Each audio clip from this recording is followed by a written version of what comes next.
আসসালামু আলাইকুম, সবাইকে ওয়েলকাম জানাচ্ছি। টাইপস অফ নাউনের আজকের টপিক হচ্ছে অ্যাবস্ট্রাক্ট নাউন। আমরা অ্যাবস্ট্রাক্ট নাউন কাকে বলে এবং এটার উদাহরণ দেখব, সঙ্গে আমরা সেন্টেন্স গঠন করে দেখব যে একটি সেন্টেন্সের কোনটা নাউন এবং কেন সেটা অ্যাবস্ট্রাক্ট নাউন। লাস্ট ক্লাসগুলিতে আমরা নাউনের আরও অনেক টপিক সম্পর্কে আলোচনা করেছি। যারা দেখেননি অবশ্যই দেখে নেবেন। Let's begin. অ্যাবস্ট্রাক্ট নাউন,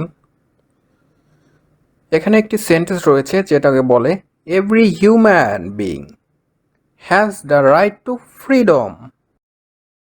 এখন আমরা অ্যাবস্ট্রাক্ট নাউনের সংজ্ঞা প্রথমে দেখে নেব, তারপর এই সেন্টেন্সটিতে অ্যাবস্ট্রাক্ট নাউন কোনটা সেটা আমরা আইডেন্টিফাই করব।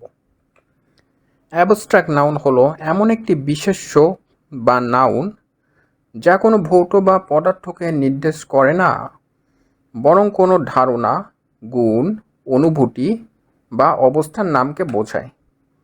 এই ধরনের নাউন চোখে দেখা যায় না বা স্পর্শ করা যায় না, তবে অনুভব করা যায় বা চিন্তা করা যায়। মানে এর কোনো ফিজিক্যাল কোনো রূপ বা ফিজিক্যাল কোনো অবস্থান নেই এটা। ওকে, উদাহরণ যদি দেখি তাহলে যা হবে লাভ, হ্যাপিনেস, ব্রেভারি, ফ্রিডম, উইজডম, এরকম আরও অনেক কিছু হতে পারে।